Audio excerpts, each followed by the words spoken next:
Supreme court ने राहुल गांधी के खिलाफ में बड़ा आदेश क्या जारी किया। पूरी की पूरी कांग्रेस पार्टी बुरी तरीके से बौखला गई है। दरअसल सुप्रीम कोर्ट के जज दीपांकर दत्ता की तरफ से राहुल गांधी को दी गई नसीहत कांग्रेस पार्टी को बिल्कुल भी रास नहीं आ रही और खास तौर पर राहुल गांधी की बहन प्रियंका गांधी को। इसलिए प्रियंका गांधी ने आओ ताओ में इतना बड़ा अब ब्लंडर कर दिया है राजनीतिक रोटियां सेकने के लिए कि अब राहुल गांधी के साथ साथ प्रियंका गांधी के खिलाफ में भी बड़े एक्शन की तैयारी चल रही है। क्या है ये पूरा मामला? प्रियंका गांधी ने अपने भाई राहुल गांधी को लेकर के सुप्रीम कोर्ट के फैसले के बाद में ऐसा क्या बोल दिया, ऐसी क्या टीका टिप्पणी कर दिया जिसकी वजह से अब प्रियंका गांधी की मुश्किलें बढ़ती हुई दिखाई दे रही हैं। इस रिपोर्ट में इसका हम विश्लेषण करेंगे, लेकिन उससे पहले आपसे आग्रह है कि चैनल को सब्सक्राइब कर लें और अगर आपको वीडियो पसंद आए तो वीडियो को लाइक जरूर करें। राहुल गांधी को लेकर के सुप्रीम कोर्ट की तरफ से बड़ा आदेश जारी किया जाता है। दीपांकर दत्ता जो कि जज है सुप्रीम कोर्ट के, उनकी तरफ से नसीहत दी जाती है कि भारतीय सेना को लेकर के आपकी तरफ से जो टीका टिप्पणी की गई है, जो आपने स्टेटमेंट दिए हैं, वो सरासर गलत हैं। तल्ख टिप्पणी करते हुए राहुल गांधी को नसीहत दी गई थी। अब इस मामले में दोस्तों राजनीति लगातार बढ़ती चली जा रही है और अब इसमें प्रियंका गांधी की एंट्री के बाद में वो बुरे कानूनी पचड़े में फंसती दिख रही हैं। दरअसल प्रियंका गांधी के खिलाफ में अब कॉन्टेम्प्ट ऑफ कोर्ट यानी कि सुप्रीम कोर्ट के आदेश की अवमानना, सुप्रीम कोर्ट की अवमानना का मुकदमा दायर करने के लिए भारतीय जनता पार्टी के नेता सांसद मनन मिश्रा और वो सीनियर वकील भी हैं, एडवोकेट भी हैं, उन्होंने ये कहा है कि हम प्रियंका गांधी के खिलाफ में कोर्ट की अवमानना का मुकदमा दायर करवाएंगे। और ये मुकदमा सिर्फ और सिर्फ भारतीय जनता पार्टी के नेता, सांसद और वकील की तरफ से नहीं, बल्कि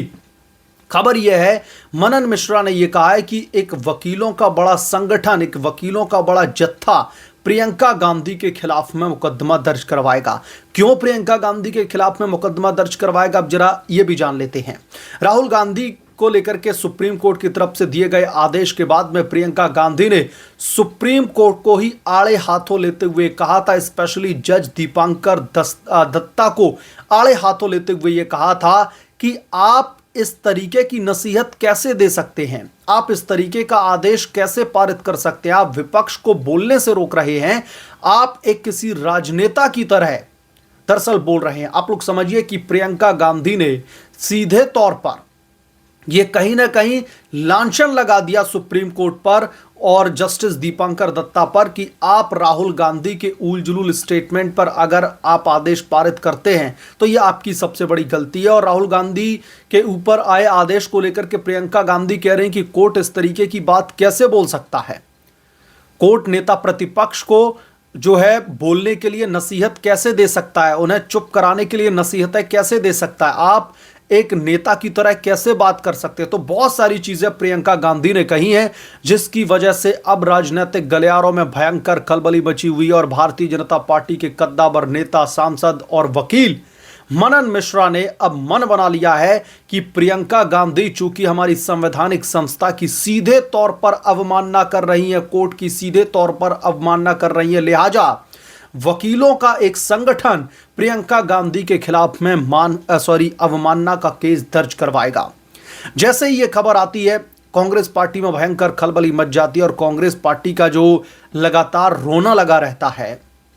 कि जैसे विपक्ष की आवाज दबाई जा रही है, लोकतंत्र की हत्या की जा रही है, वो तमाम स्टेटमेंट फिर से निकल करके आने लगे हैं। लेकिन यहां पर दोस्तों समझने वाली बात यह है कि प्रियंका गांधी से लेकर के कांग्रेस पार्टी के कई बड़े नेता, मंडकम टैगोर की भी मैंने बात कही थी अपने पिछले रिपोर्ट में, वो भी राहुल गांधी को सपोर्ट करते हुए निकल करके सामने आए थे और उनकी तरफ से बहुत सारे ऐसे स्टेटमेंट दिए गए थे जो कि कॉन्टेम्प्ट ऑफ कोर्ट के अंतर्गत आ सकते हैं, जो कि सीधे तौर पर कोर्ट के आदेश की अवमानना है। यहां पर दोस्तों हैरत की बात यह है कि कांग्रेस पार्टी का भी यह पेशा बन चुका है कि किसी भी संवैधानिक संस्था पर जो उनके मन में आती है वो टिप्पणी करने लगते हैं। जो कुछ भी उन्हें बोलना है, चाहे फिर वो इलेक्शन कमीशन ऑफ इंडिया हो, सुप्रीम कोर्ट हो, इस देश की तमाम इन्वेस्टिगेटिव एजेंसीज हो जो भ्रष्टाचार के अगेंस्ट में कुठाराघात कर रही हैं, उन सब के ऊपर कांग्रेस पार्टी के नेता, और यहां पर मैं खास तौर पर उच्च नेतृत्व की बात कर रहा हूं, ये लोग इनके मन में जो कुछ भी आता है बोल करके चले जाते हैं। इलेक्शन कमीशन ऑफ इंडिया को लेकर के आपने देखा किस तरीके से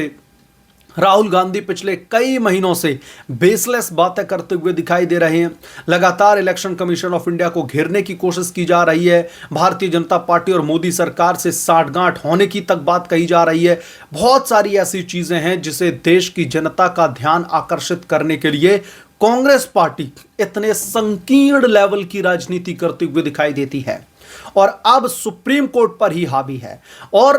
कांग्रेस पार्टी का जो डबल स्टैंडर्ड है दोस्तों, वो कई बार मैं पहले भी एक्सपोज कर चुका हूं। फैसला इनके हक में आए,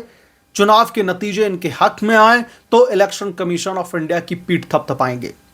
अगर इलेक्शन के रिजल्ट इनके अगेंस्ट में आ जाए, हर लेवल पर गड़बड़ी इन्हें दिखाई देती है, बूथ लेवल से लेकर के इलेक्शन कमीशन ऑफ इंडिया में बैठे बड़े अधिकारियों तक सब कुछ इन्हें मोदी सरकार से मिले हुए लगने लगते हैं और सीधा कालिख पोतने की कोशिश की जाती है चुनाव आयोग के ऊपर। लोकतंत्र की हत्या हो गई, बुरी तरीके से विश्व का सबसे बड़ा लोकतंत्र धराशायी हो गया, ऐसे बयान आने लगते हैं। वही बात कोर्ट की है। सेशंस कोर्ट से लेकर के सुप्रीम कोर्ट तक जब भी कोर्ट का कोई फैसला अगर इस विपक्ष के हक में आ जाता है तो लोकतंत्र मजबूत होने लगता है। जजेस अपना काम बेहतरीन तरीके से कर रहे हैं। सुप्रीम कोर्ट और भी ज्यादा मजबूत हुआ है। हमारी जुडिशरी पर हमें नाज है। इस तरीके के स्टेटमेंट इन तमाम ओपोजिशन पॉलिटिकल पार्टीज की तरफ से आते हैं, लेकिन जब फैसला इनके खिलाफ में आता है, जब फैसला पूरी तरीके से इन्हें एक्सपोज कर देता है पब्लिक के सामने, तो फिर इनकी हिसाब से अब लोकतंत्र की हत्या हो चुकी है, जुडिशरी बिक चुका है। सुप्रीम कोर्ट कैसे रोक सकता है राहुल गांधी को भारतीय सेना के ऊपर की गई टिप्पणी को लेकर के? यहां पर इस फैसले को जिस तरीके से तोड़ मरोड़ करके कांग्रेस पार्टी के नेता जनता के बीच में रख रहे हैं, जनता को गुमराह करने की कोशिश कर रहे हैं, यह वाकई में बेहद हैरान और दुखद जो है कर देने वाला है। सुप्रीम कोर्ट का फैसला मैं आपको जरा बता देता हूं। कांग्रेस पार्टी का पूरा फोकस इस बात पर है कि सुप्रीम कोर्ट के जज दीपांकर दत्ता ने आखिरकार यह कैसे बोल दिया कि इस देश का नेता प्रतिपक्ष जो है भारतीय सेना को लेकर के इस तरीके की टीका टिप्पणी नहीं कर सकता, एक सच्चा भारतीय इस तरीके की जो है भाषा का इस्तेमाल नहीं कर सकता। लेकिन असल में कोर्ट का फैसला क्या है आप जरा समझिए। जब कोर्ट में हियरिंग चल रही थी राहुल गांधी को लेकर के, जो राहुल गांधी ने कहा था कि भारतीय सैनिकों की पिटाई की गई है और भारतीय सीमा में चीनी सैनिक घुस गए, तकरीबन 2000 वर्ग किलोमीटर की जमीन को हड़प लिया गया है, चाइना की तरफ से उस पर कब्जा कर लिया गया है। तो इस बाबत जब सुनवाई हो रही थी तो बाकायदा जो सुप्रीम कोर्ट के जज हैं दीपांकर दत्ता, उनकी तरफ से राहुल गांधी के वकील अभिषेक मनु सिंघवी से यह पूछा गया था कि क्या आपके पास में कोई ऐसा ठोस या फिर पुख्ता सबूत है जिसके बिना पर आपके मुवक्किल राहुल गांधी ये कह रहे हैं कि चीनी सैनिक भारतीय सीमा में घुस करके तकरीबन 2000 वर्ग किलोमीटर की जमीन पर उन्होंने कब्जा कर लिया है? क्या आपके पास में कोई ऐसा ठोस सबूत है? अभिषेक मनु सिंघवी की चुप्पी साध लेते हैं, नहीं उनकी तरफ से बोला जाता है क्योंकि उनके पास में कोई सबूत नहीं है। अनर्गल बयानबाजी करते हैं राहुल गांधी और सोशल मीडिया पर लोगों के बीच में एक सस्ती लोकप्रियता पाने के लिए, अपनी चंद राजनीतिक रोटियां सेकने के लिए हमारी भारतीय सेना के ऊपर ही सीधे तौर पर राहुल गांधी की तरफ से